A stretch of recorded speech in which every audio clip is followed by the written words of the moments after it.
Hey, MBA hopefuls, we are on the air with MBA Waves, your weekly broadcast talking all things business and education, streaming live every Tuesday on LinkedIn, Facebook, and YouTube. Today on episode 121, we have some interesting news about diversity, and we are going to get into just what business schools mean by diversity, why diversity is so important to business schools, and just how you can leverage your own diverse profile, even for some scholarships. I'm your host for today, Eric Lucrezia, joined by my co-host, Barra Sapir. How you doing, Barra? I'm good. It's good to see you, Eric. Good to see Good to you see too. our guests too. We're going to introduce them in just 1 second. And don't forget, if you like this week's episode, don't forget to give us a little thumbs up and subscribe to MBA Waves on our YouTube channel to stay on top of all the great free tips to help you get into business schools. So on today's episode 121, we're talking about diversity and the MBA experience. We have two guests from Management Leadership for Tomorrow, also known as MLT. I want to introduce both Shannon Reinard Demko and Lance Bennett. How you doing, guys? Doing really well. Thanks for having us Hello. today. Hello. Great to be here. Welcome to the show. So we're going to just jump right into it. Speaking about diversity in the context of MBAs, let's take it back. So, organizations and businesses, they need diverse teams, and diversity does go beyond race, color, culture, nationality, age, and so much more. So that said, how do you guys think, and either one of you wants to take this, how do you guys think diversity brings more balance to the world? I'm actually going to let Lance take that first, and then I'll follow up, because Lance does, in addition to working with MLT, does a bit of diversity consulting work on his own and has a vast array of expertise. Okay. Thanks, Shannon. I'll jump in.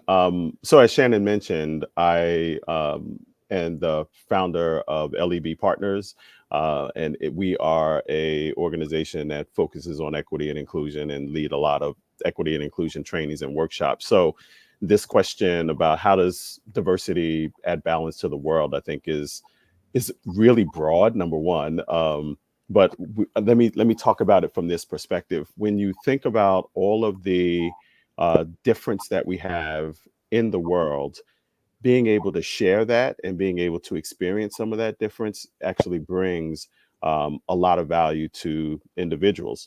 So I thought about this from a technological perspective, right? There was a time where I may not know what is happening in Asia or what's happening in Africa or what's happening in some other part of the world. But now being able to understand and get that information, understand what those different cultural experiences are like, getting an opportunity to understand like how to make a particular meal that might be very different from what I may have had before, right? Bring some balance. So it doesn't make my experience, it makes it a lot less homogenous when I can think about access to lots of different people, lots of different experiences. So I think it brings balance to the world from that perspective, certainly from a business school perspective and an industry perspective, understanding that there are different ways to do things and getting the opportunity to share that, not only how I might do this or how our organization may do this, but how other organizations do it, brings a lot of a balance in all aspects. 100%. I mean, just to respond to what you're saying, that the internet has just been a game changer, right? I think there's no more excuse for ignorance, just curiosity. You can learn so much about other cultures. I think it's also interesting to not have that, I think they call it the single story problem, where people base their impressions of an entire segment of a demographic, let's say, on their experience with one person. And so it's an opportunity to interact and have a more complete picture and not just have a stereotype become the impression. Shannon, what did you want to add to that? Well, I also think, as a complement to everything Lance shared, that there's an incredible business case for diversity as well. And I have bookmarked for years a Harvard Business Review article called "Why Diverse Teams Are Smarter," which cites a number of different research studies that tell you how diversity on teams directly impacts the bottom line, directly impacts outcomes, directly impacts the ability of a team and an organization to innovate. I mean, it's having a variety of ideas. And this is where I want to add that it's not just about diversity, it's also about inclusion.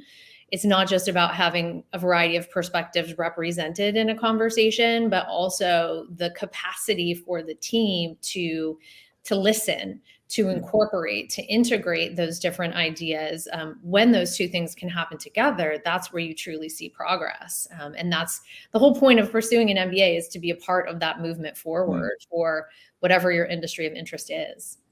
It's like going way beyond tokenism. Like, oh, we don't just have representation, but actually we're listening and exchanging and incorporating ideas from different backgrounds. Awesome. Yeah, totally. Barrett, did you want to? Well, I'm just, I just had this flash, which I hadn't had when we were planning this episode, which was that when I was a TA at Michigan, a teaching assistant at Michigan, we did an exercise, the first training that we had, where people stood on one side of the room and they said they would talk about all of these different experiences that different people had that you might not talk about in regular conversation. Like, how many of you have both parents? How many of you are identified as Jewish? How many of you are identified as, and you would walk across the other side of the room. And then you saw that by the end of the exercise, everyone had gone back and forth. And so that tokenism that you're talking about, or that sort of like identifying, it's just interesting. Like, we've come this far because it's been decades now since we did that exercise. And I'm just realizing that that was I think, beginning of really understanding diversity training. Like, my understanding of, we all have our own unique experiences, and some of them are seen and some of them aren't. Right. And some of that was, they wanted us as teaching assistants to really create that inclusion that you're talking about, Shannon. So I'm just reminiscing about that. Like, I just had that flash. But you mentioned something really important, I think, and I'd love you to talk a little bit more, Shannon, about how does diversity actually impact those academic and professional realms? Like, you talked about the bottom line and you talked about this Harvard study, but what are you seeing both in the students that you're working with at MLT, but also just what's the research saying? Yeah, I mean, what we're seeing is that, I mean, the whole point of going to business school is to expand your worldview, or one of the primary points, right? And no matter who you are, no matter what kind of experience you've had growing up and where you've grown up, there are certain things that you sort of take for granted as being normal ways of doing things. And that applies to business too. Even if you're working for a large corporation in a particular part of the world, even if that's a global corporation with offices in other parts of the world, the way that business is done on your team, the way that business is done in your office or in your regional hub or whatever it may be, might be dramatically different than some of the norms you take for granted in other parts of the world. And I think that's one of the great benefits of coming to a world-class business school. And there are many, many, many world-class business schools. We're very lucky in our space to be able to say that, is to encounter those norms and to begin to question things that you have simply done kind of in a rote manner, that this is how we interact. This is what we do first, and then second, and then third. This is how we organize ourselves in the room. This is how we introduce ourselves. This is how a meeting flows.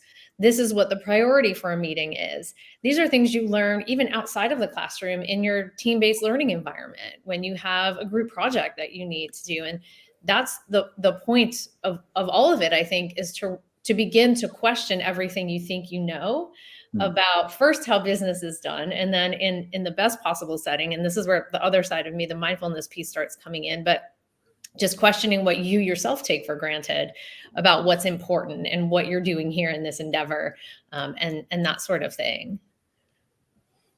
Yeah, I'll jump in and add a little bit to that, because before MLT, I was actually the director of diversity admissions at the Kellogg School of Management at Northwestern.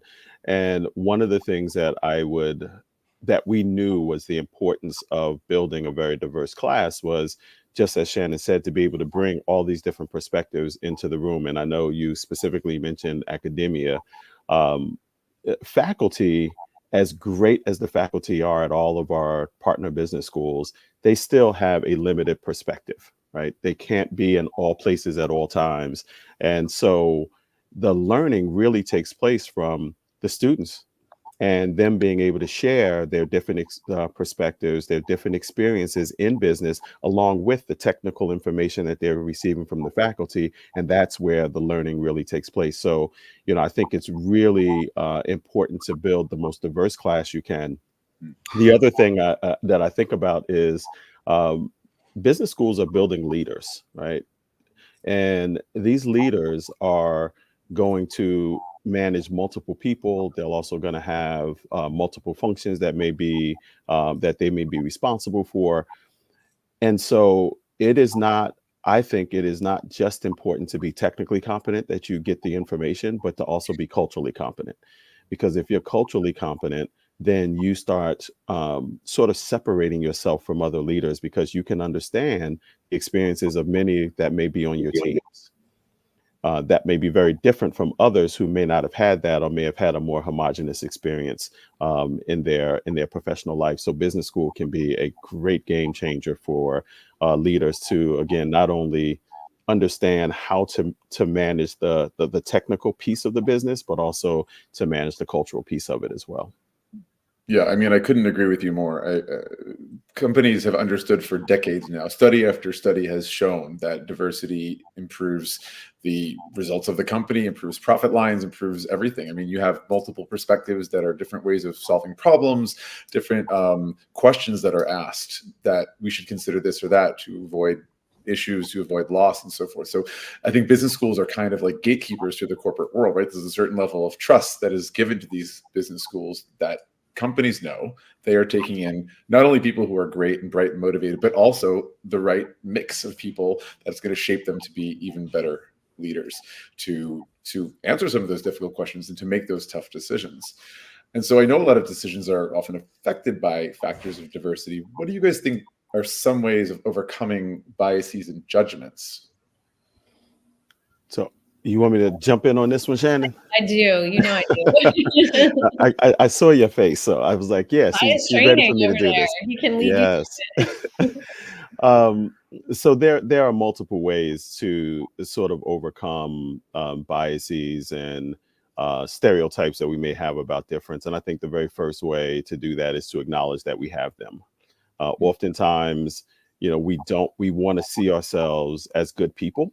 And so we don't want to acknowledge that we may have some beliefs or some messaging, in many cases it's messaging about difference.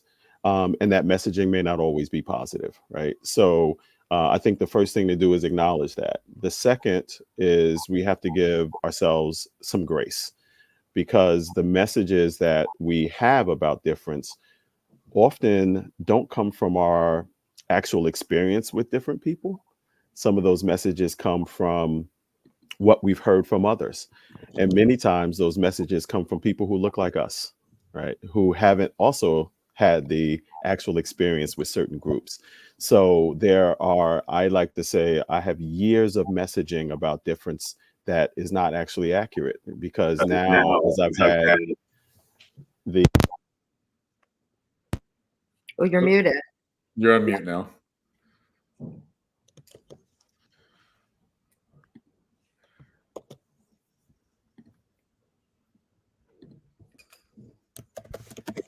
Right. I thought I heard an echo, so I tried to unplug.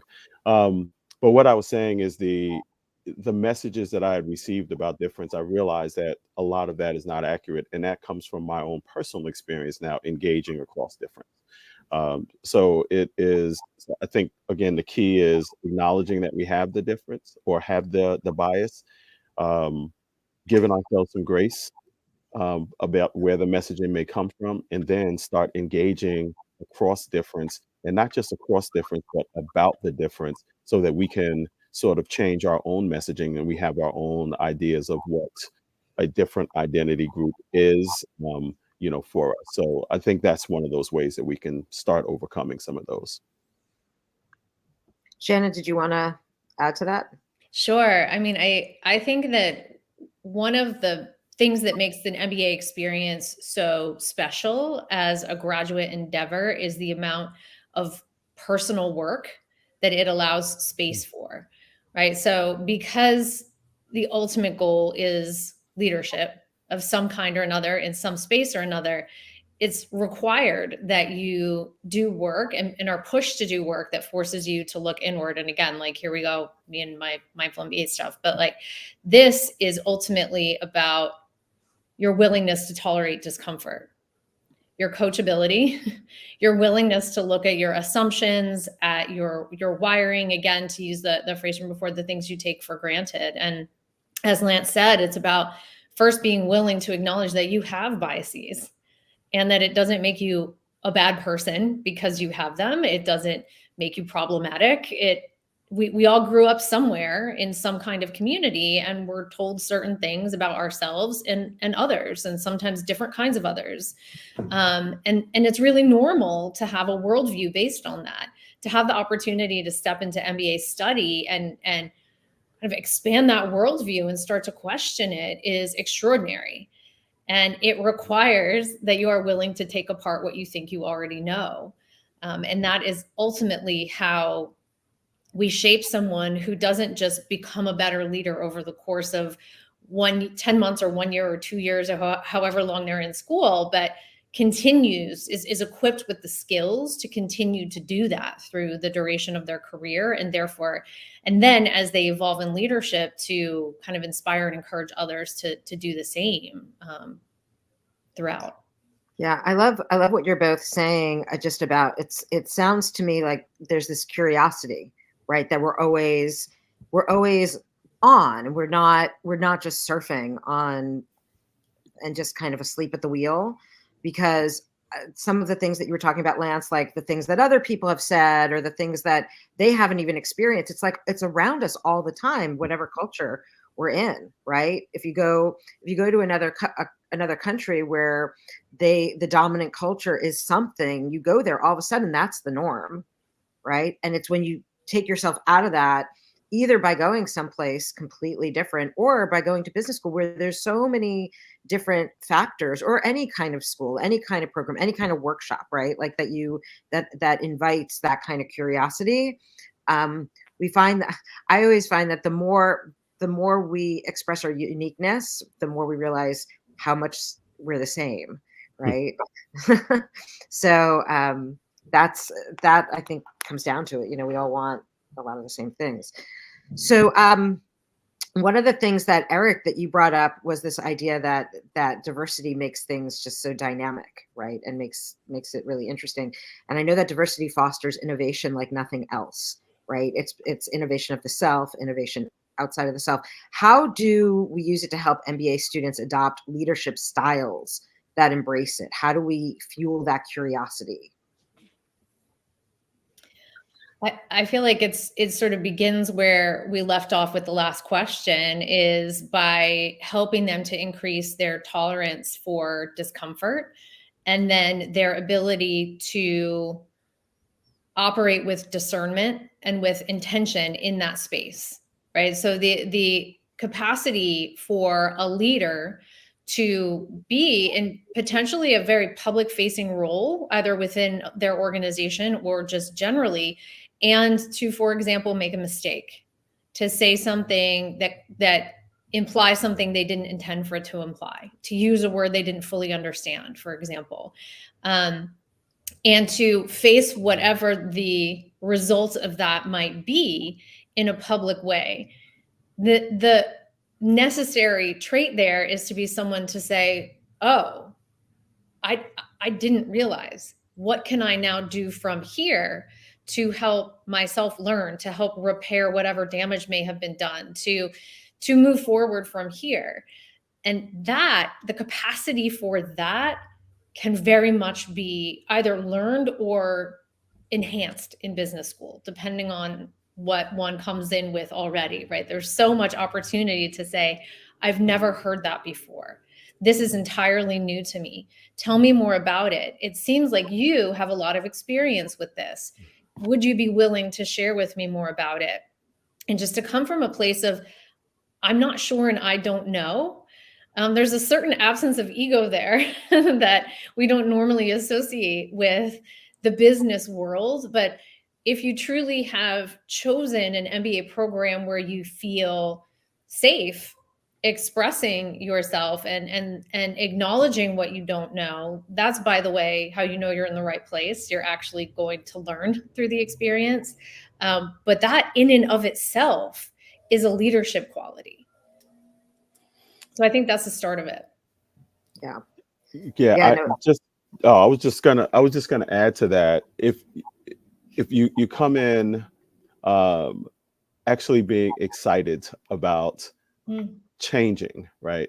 So that you can come into this business school experience with, okay, I know a certain amount of things. Here's what I want to learn. I know the school can teach me these things, but I think students should come in excited about what I don't know, as Shannon just mentioned. And so being open to learning from their peers, it's a great opportunity, because in many cases, in all cases in business school, none of the students have title, right? So you can't come in and say, oh, well, I used to run this here. Well, you don't run that when you're in business school. Everybody is at the same level, which gives you an opportunity to be more of a learner than necessarily a leader then. And so then you can take that. And I think part of the question was about being innovative and creative.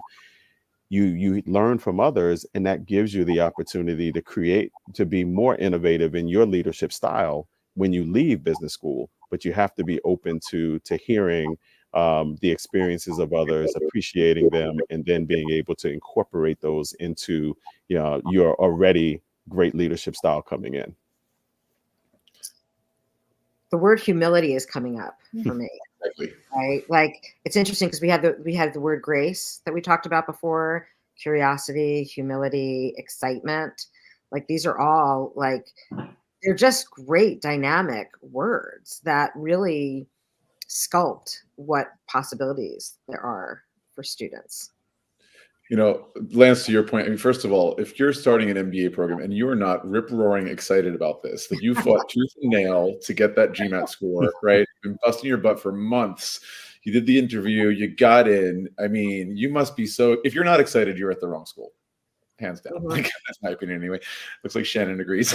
And then Absolutely. Bara, you hit it on the head with humility. I would say what you guys are talking about, all of you are talking about, is emotional intelligence. And that is definitely one of the key traits that I think any top business school is looking for in their students. They want to make sure that their starting point, their baseline is a high level of EQ.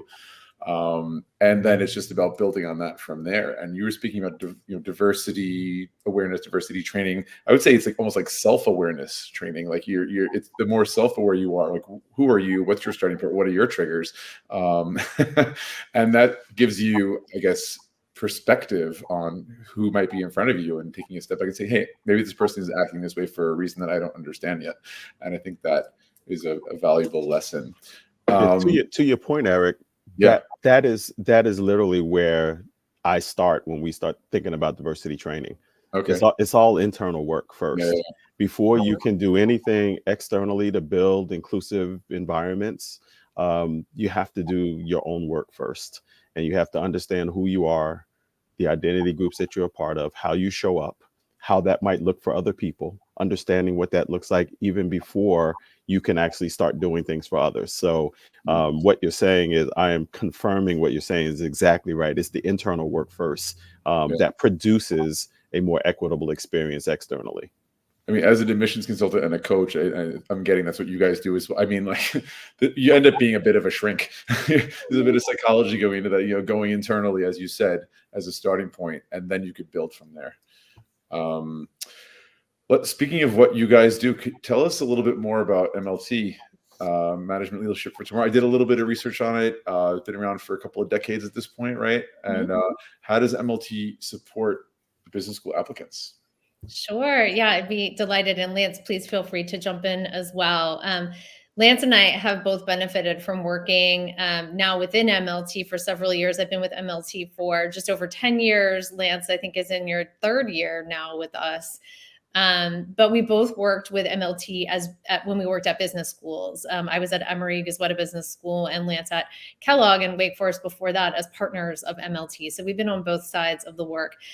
Management Leadership for Tomorrow, MLT, has been around for a little over 2 decades now. we exist to advance racial equity. We are a racial equity organization. MLT's work, essentially at this point, it has grown significantly over the past 2 decades. And essentially MLT's work at this point exists in the way I think of it in 2 spaces. One is coaching programs, where we work directly with individuals, depending on where they are at their education and career trajectory, either supporting them through getting internships and full-time placement, either through undergrad or MBA, or then we have coaching programs that move through the senior leadership trajectory. And then the other side, we have advisory services, where we work directly with organizations through programs like our Racial Equity at Work certification, where an organization can really explore not just broadening the diversity of their talent pipeline, for example, but really looking at some of their internal practices and how diversity is supported or not within those. So that's where we go from the person being willing to do the internal work to the organization being willing to look inward. But on our side, Lance and I work with MBA Prep. I'm the senior director of the program, and I manage our business school partnerships, and Lance is a senior coach and our DEI lead. MBA Prep, we joke sometimes that we are both the oldest child and the middle child in MLT's coaching programs. When MLT was founded, it was just MBA Prep. And these other coaching programs have emerged on both sides of us from a timeline perspective, working with undergrads and then senior leaders on the other side. In MBA Prep, we work with top talent, diverse young professionals, specifically those who self-identify as Black, African American, Latinx, Latin, or Native Indigenous Americans. In our program, all of our participants self-identify in some way with one of those identities. They are also U.S. citizens, permanent residents, DACA recipients, or TPS, temporary protected status recipients. Our program begins in March every year, and we have 2 formats. One is traditional MBA Prep, and the other is an accelerated version. And I can address that more in a minute, but we work with our fellows, as we call individuals in MBA Prep, through every aspect of their application, same as you may do each on your own side as well, from working the introspective work, the personal story building, the goal articulation, through things like essays and interview prep, career research, school research, testing support and enhancement, and things like that. We also have 35 partner business schools in the US and also in the UK that we work with. And our program participants, our fellows, have the opportunity to engage directly with those schools in some of our in-person seminars that we host throughout the summer on the campuses of some of our partner business schools. Fellows come together, meet reps from all the schools, and get the opportunity to start practicing some of what they're learning in MBA Prep. The last thing I'll say is that I mentioned the program starts in March each year, but the application is actually open already. The deadline is January 10th for those who want to begin our program next March. If you begin the program in March 2024, you will apply to business school in fall 2024 to enroll in business school in fall 2025. So it's for the planners out there. If you happen to miss that timeline, I alluded to the accelerated program already. Accelerated is a program track you can choose to join from March right away, but we also kind of leave the door open a little bit. So if you miss the deadline and sometime around April, May, June, July, you'd like to join MBA Prep, you have the opportunity to do that through the accelerated program. And I'm happy to share more about that as well. But that's MLT's life story and MBA Preps in a nutshell. Lance, did I miss anything? Oh, wow. No, you did not. That was awesome. The only thing I'll add to that is, as one of the senior coaches on the team, the coaches, we are all really committed to the work that we do. We've all had experience working in business school and in graduate business admissions prior to MLT, but we all are very much in support of this mission and very much in support of our fellows. That commitment, I think, shows not just in the great curriculum that we take them through from March to March, but in the amount of time that each coach spends with their fellows, getting to know them, helping them with all the different aspects of their application, as Shannon mentioned. And then I think one of the things that is really, I think, cool about this whole program and the curriculum is something that actually Shannon built on around well-being. So it is not just about, oh, how do you build a great application? But as we're going through this process, we're also asking them to be introspective about who they are and taking care of themselves in this process, because it is a very difficult process. Applying to business school probably sounds pretty easy, but it is challenging work. And so helping our fellows take care of themselves and think about others in this process as well, I think makes our program a little bit unique. And so, I'm just continue to be excited about working with the program and working with the fellows. I'm glad you guys are around doing this work. It's really important. Yeah, it's pretty amazing. I know on your website, I'm just going to jump into this. On your website, it talks about the big disagreement you have with the SCOTUS decision, right? And then you have a statement, which is, understandable. Can you talk a little bit about that and about how it's affecting your work with students and the application process? So for the broader audience, it's not in the U.S. SCOTUS stands for the Supreme Court of the United States. Hi, France. And this summer, it was a landmark decision that overturned the previous decision, which goes back to the 70s, I believe, when schools had the right to use race, among other factors, as a criteria in the admissions decision process. And if I'm saying this wrong in legalese, please tell me. And so this was under, we can even say, Trump's court. This went through a revision, which for many people is taking a step backwards. Not everyone agrees, but this is what the conversation is. So please take it away, MLT. Yeah, no, thank you so much for raising the question. It's certainly top of mind for so many people in our space right now. And thanks for doing the research and seeing our CEO, John Rice's statement on the ruling after it came through this summer. We do take the stance that we disagree with the ruling, like many of our partner institutions and other organizations also stated out loud as well, which we appreciated seeing. So in terms of our stance and our CEO and our board got together and everyone agreed that we are a nonprofit organization in the US. We are therefore able to continue doing the work we do as we do it. The Supreme Court decision, or SCOTUS, as we're saying, directly impacts the admissions process of colleges and universities in the United States.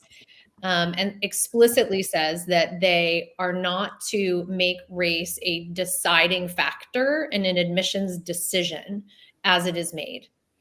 So knowing that this was coming, we prepared, we did lots of research to understand what may or may not happen as the ruling came down. And we were really fortunate. If there are silver linings to things like this, I don't know. It happened during the summer when we are fully engaged with our business school partners in person at our seminars. So we're able to convene and just sort of express our thoughts. And as you can imagine, there was a lot of uncertainty at that point as the ruling came through about how schools might interpret it. And really where things go once the ruling comes through is each university's legal counsel sits down and interprets it and determines how it may or may not impact the policies and protocol of that school's admissions processes. And we're here talking about MBA programs, which exist within business schools. But here in the US, at least, most of these business schools exist under the umbrella of a larger university, sometimes even a state university system. And so it's not just what are we going to do with our application, but what are the lawyers for our entire system telling us to do? What is being mandated for us. And we're very fortunate that our partner schools stayed engaged with us throughout and really relied on us as a thought partner to help them think through what changes what information they were receiving from their counsel and what changes might be necessary in terms of their work. We are also fortunate. So we're able to continue our work as MBA Prep. We're working with our fellows business as usual. In terms of our work with schools, we do have these wonderful kind of conversational partnerships with them, but we are a recruiting partner for them. We bring in fellows that we choose, that we decide to work with in the manner we work with them, and provide our business school partners the opportunity to meet these fellows at our events. And so our work doesn't directly impact the admissions process. We are not there for the decision. We don't know anything about the decision. The decision is entirely up to the schools. And so thus far, we are able to continue our work with our school partners as well. What we have deeply appreciated is the reinforcement of their commitment to their partnership with us and their appreciation for us as a recruiting partner, as many of them turn to simply broaden their applicant pool in general, right? We've been talking about diversity in a broad sense on this conversation so far. And I think that's how we have to continue to think about it, is that whenever a restriction is put in one place in a process, where can there be some ease, some expansion created in another part of it? And our business schools that we work with have been recruiting the world over this fall more than ever in an effort to meet as many different kinds of applicants as possible and keep their classes as diverse as possible. Because again, circling back to the beginning of our conversation, we know that this truly, truly matters. So it was a disappointing decision. It did, I think, for MLT feel like a step backwards to the important work that we're doing.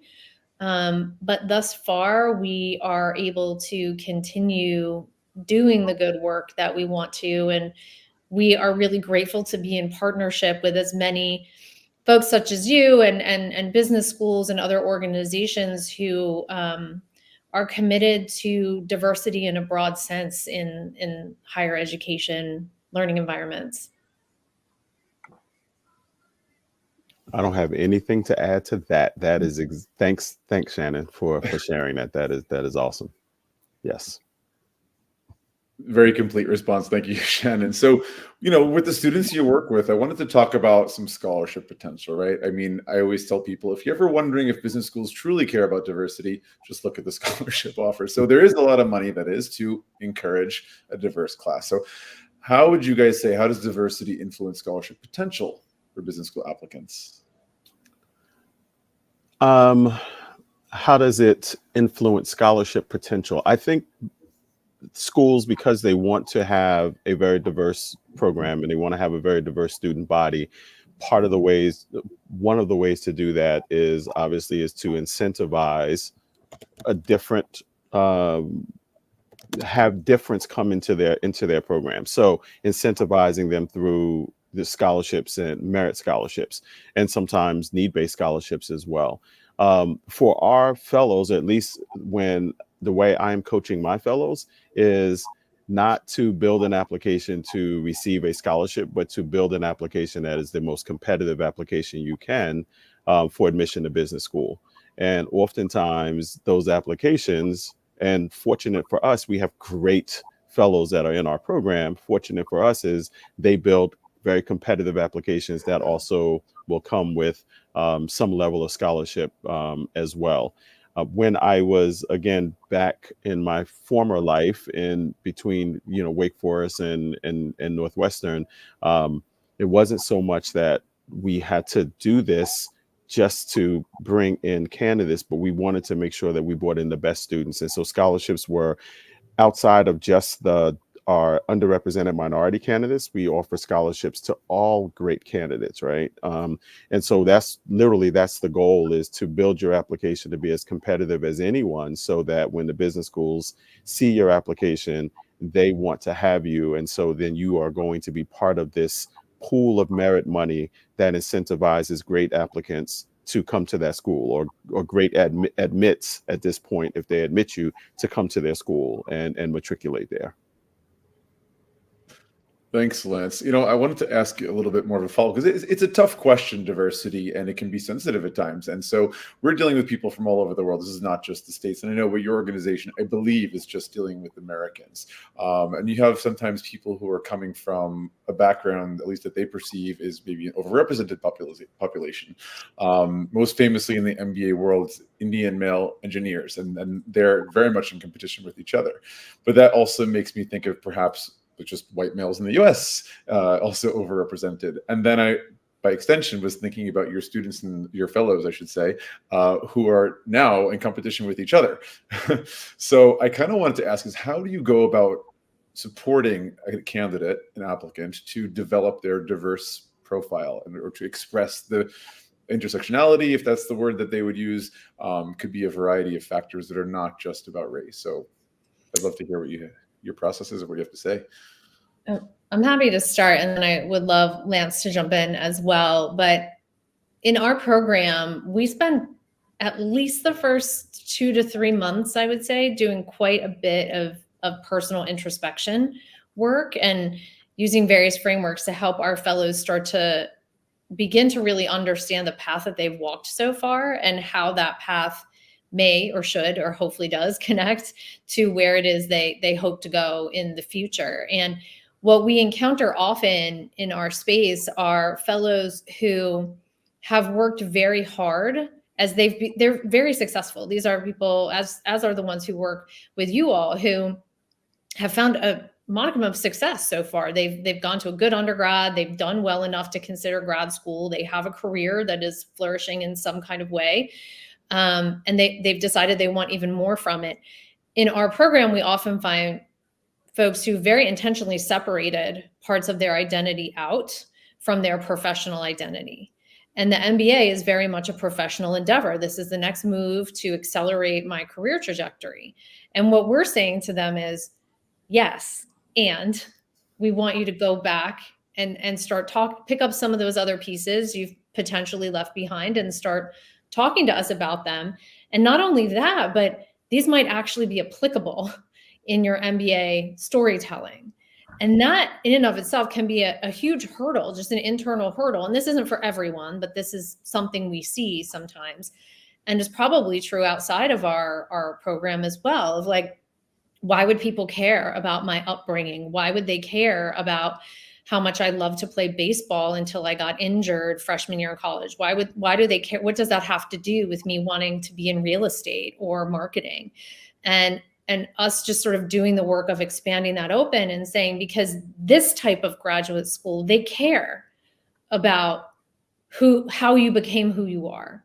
And they actually think you playing baseball until you got injured is potentially indicative of your character in some way and would love to know that about you.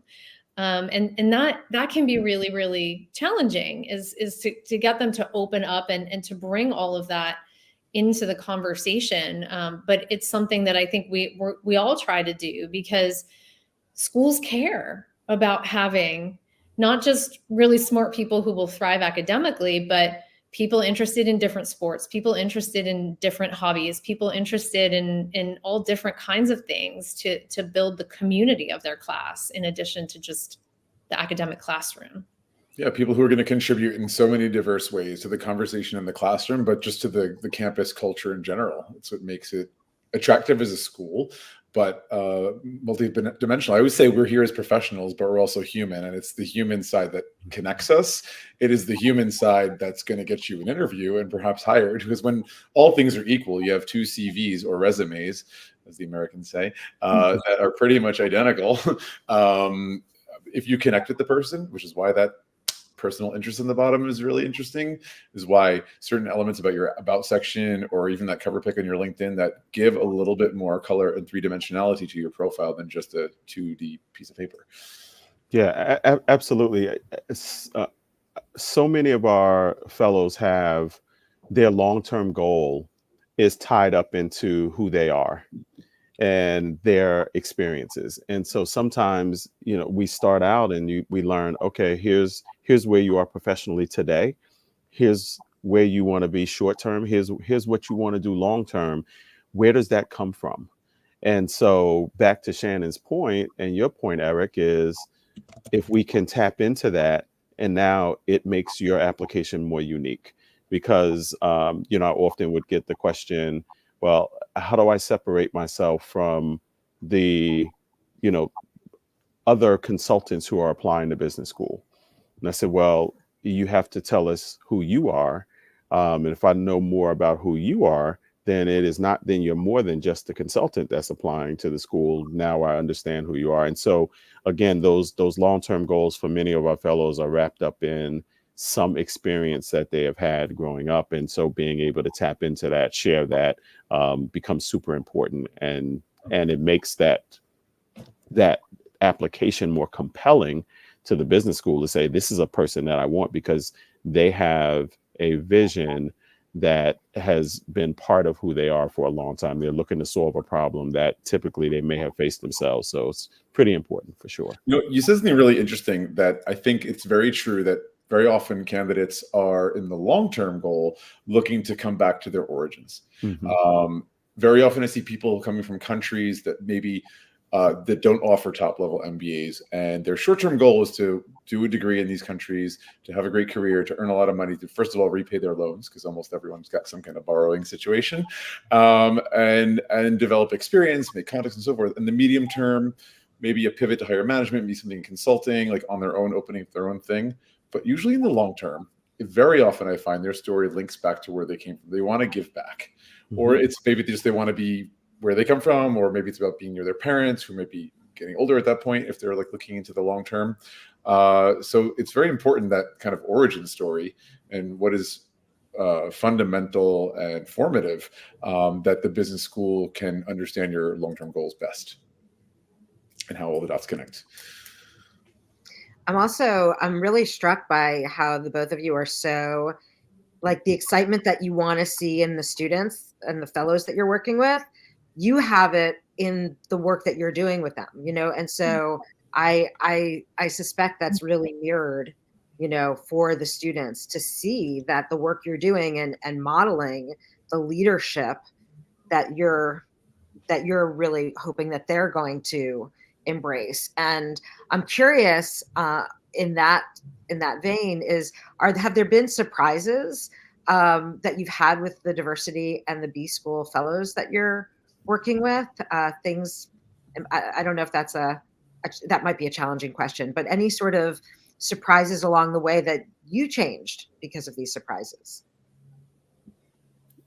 I can start.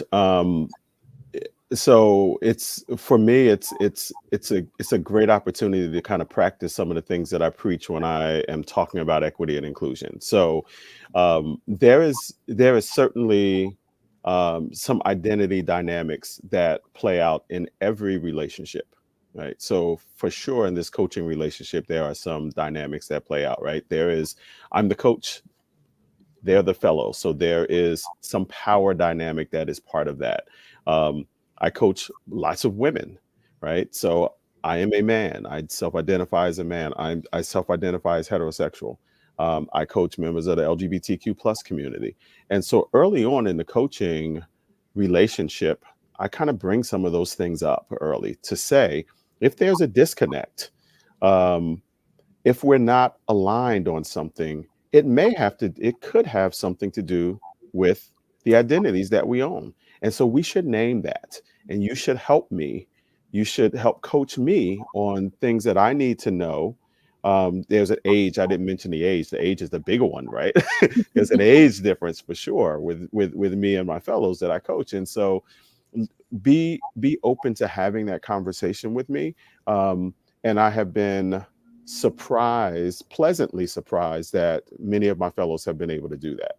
And I think it has made me a better coach. I think it has made me a better practitioner when I am out facilitating equity and inclusion workshops. So that's something that I think coming in, I didn't plan on it happening, but I've certainly kind of grown, as a person from working with my fellows for the last few years. The age one's a moving target, right? Yes, it is. It certainly is. I mean, I'll be really transparent and tell you that we have a conversation at some point almost every year when we have our kickoff seminar. Our program begins, and very shortly thereafter, we gather as a class for the first time. We're all physically together. And we'll acknowledge out loud, yeah, you're not crazy. We got a lot of white coaches on this team. And because we know the fellows are sort of talking about it, and that in some cases it can be a hurdle for a fellow to overcome. In other cases, they're like, oh, I didn't even think about that. But we say it out loud because you may, as a fellow, come into MLT thinking that everybody on the coaching team is going to be a person of color, and that is not the case on our coaching team. It's the case with some of our coaches and not with others. And so we say it out loud and say, you know, if you want to talk about this with your coach, do it. Like, we're putting this on the table so that we can talk about this, to Lance's point, as one of the dynamics in place here. There are others as well. We have intersectional identities that Lance pointed out that can also factor into our relationships in coaching with our fellows. One of the things, though, and so that may be a surprise to them to see me stand up on this stage and say, yeah, you're right. There's a bunch of white people. There's a few white people in this room, and they're here on purpose, and they're here with a mission, and they're very much here intentionally.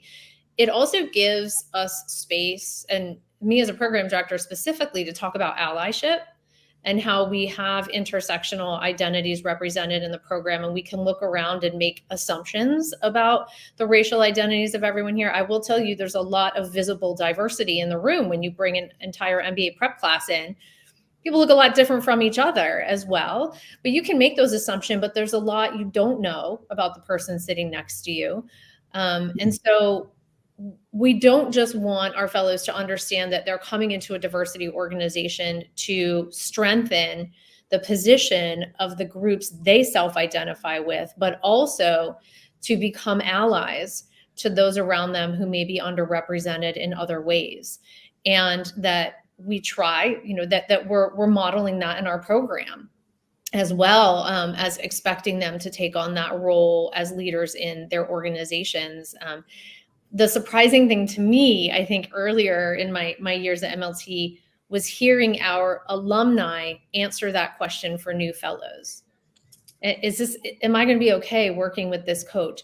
The responses that our alums will give make me emotional, to be honest, talking about the people who work in this organization and why everyone, regardless of their self-identity, has chosen intentionally to be at MLT. That has been a really moving surprise for me.